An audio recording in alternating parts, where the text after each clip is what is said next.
What's going on, brothers and sisters? It's your boy, Brother Harold. Man, I had to come on here. I had to make a video, man. And the reason why I titled "What the Hell's Going On," because that's really the question. What the hell's going on? How can we sit back at a time like this and not say anything? That's why I got this video in black and white. That's really what it's all about right now.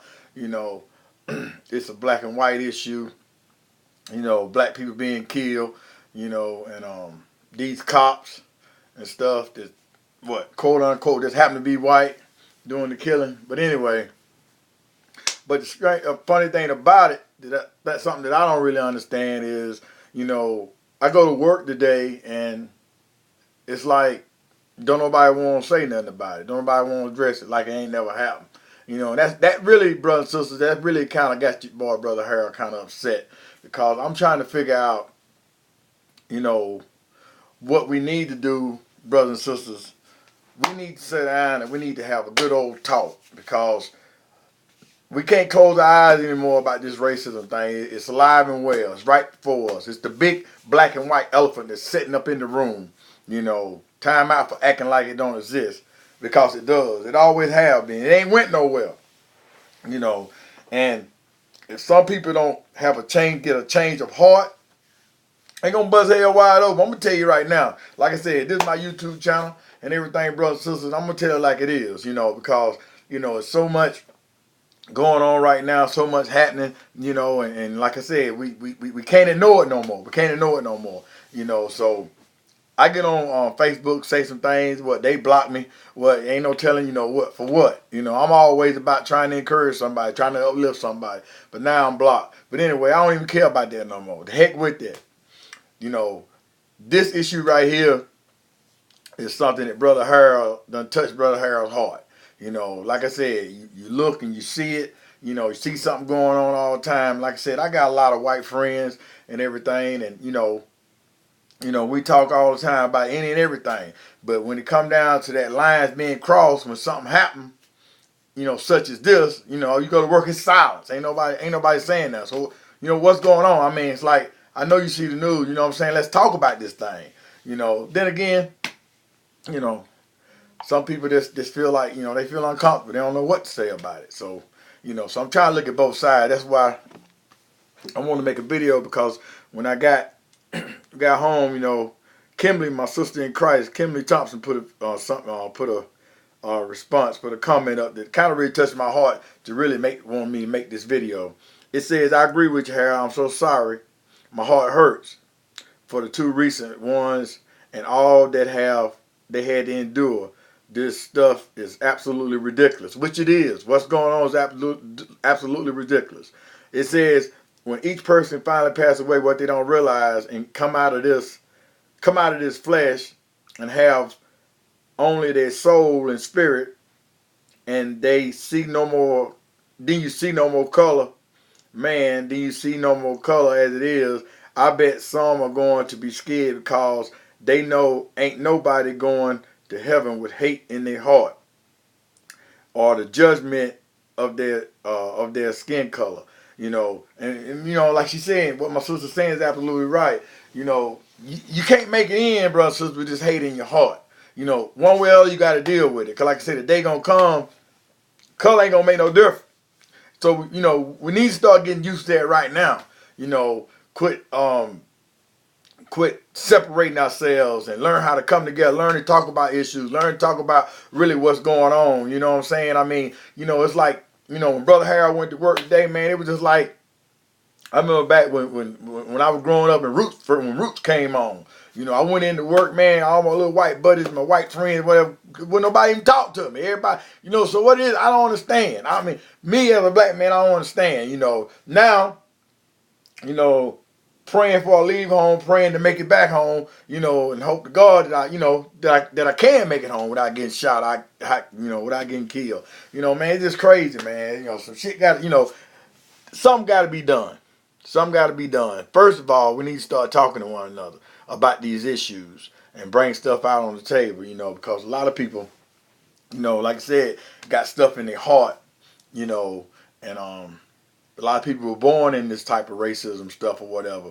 But my thing is, brothers and sisters, if we can ever sit down and start a dialogue and start talking about each other, then, you know, 'cause like I said, some white people just flat out scared of black people. You know, I done heard that too. You know, so whatever the case may be, like I said, me and Baby Love, we talk about this issue all the time.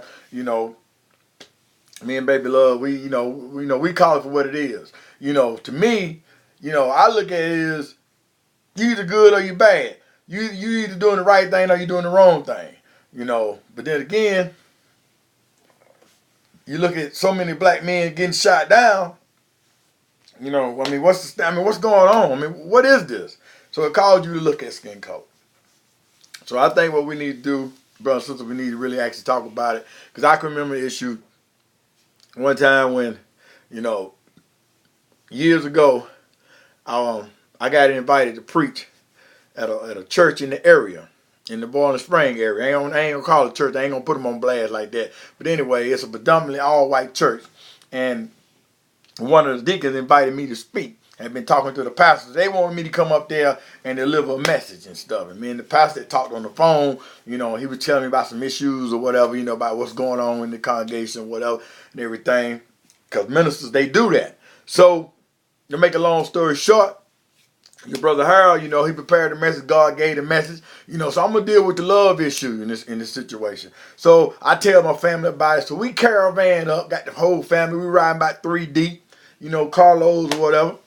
And we go to this church up there, you know, in Boiling Spring, you know, and went up in there and everything. My family out there. I'm in the back talking to the pastor and whatnot. And then, you know, I got my beautiful wife, Baby Love there, you know, my kids and everything. And my wife being white, you know, so I don't know what happened. But anyway, make a long story short. Brother Harold came out to preach this message called love. When Brother Harold came out to preach, and that church saw that I was a black man, 2 families got up immediately, saying they wasn't gonna take this and walked out. Guess what? Let them go. I told the pastor, hey, let them go. You know, they ain't meant to be here no way. You know what I'm saying? Because the heart ain't right. The heart wasn't right. And I pray to God and hope them two families that left, I pray that they repented, that they somewhere saved now, because the heart, when they saw the black man, they didn't want to hear what the black man had to say. But the black man brought the word. So I shared a word about love and everything. And, you know, make a long story short, everything, you know, the message flowed, you know. But afterward, Deacon went in the back. The guy invited me. He went in the back, talked to the pastor. And then the other deacons, they got mad because they didn't know I was a black minister. So they didn't want to pay Brother Harold. They didn't want to pay me, you know, for my services or whatever. So make a long story short, me and my wife, man, we were tripping coming home. It was funny. But anyway, you know, I look back on that thing, you know what I'm saying? Because I could see the hatred in people's heart, you know, and everything. But, you know, they refused whatever. And then the pastor told me, you know, he called me later on and told me, you know, don't worry about it, this and that and everything. And them 2 families, he knew that was in their heart and everything. He prayed, whatever. But like I said, the next day, the deacon that invited me, you know, he felt bad, man. And don't you know, that brother pulled me to the side with tears in his eyes, and he was praying for the family that left. And that brother said, even though the deacons didn't want to pay you, and they had a meeting now before I left the church. And don't you know, that brother went in his own pocket, and he paid Brother Harold. You know, showed me the love and kindness of his heart and accepting that word. But anyway, like I said, I done seen it firsthand. I know what racism looked like. I know what hatred looked like. But anyway, like I said, people play games all they want. You know, but at the same time, you know, God shows the heart. You know, show you what's in the heart. Like I said, ain't nobody talked to Brother Harold about this issue but my sister Kimberly. You know, she white, Caucasian. She hit me up, man, and we talked about it. You know what I'm saying? We got a clear understanding. We're in agreement with this thing. So what I'm trying to say is we need more of that, brothers and sisters. We need to start talking about this thing in order for it to get solved and everything. But anyway, man, I just had to make a video, man, and it's because I'm trying to figure out, like everybody else, what the hell is going on? What the hell is going on? You tell me. Like I said, if you got any suggestions, put it in the comments. Let Brother Harold know what's going on. But at the same time, those of you all hadn't subscribed to my channel, click down below. You see a little thing in the description box. You see it say subscribe. Click on it. Subscribe to Brother Hair YouTube channel and everything. Cause Brother Hair gonna be dropping videos on every now and then, seeing what's going on. But I had to make this one. Y'all be blessed, and I'm out. Shalom, shalom.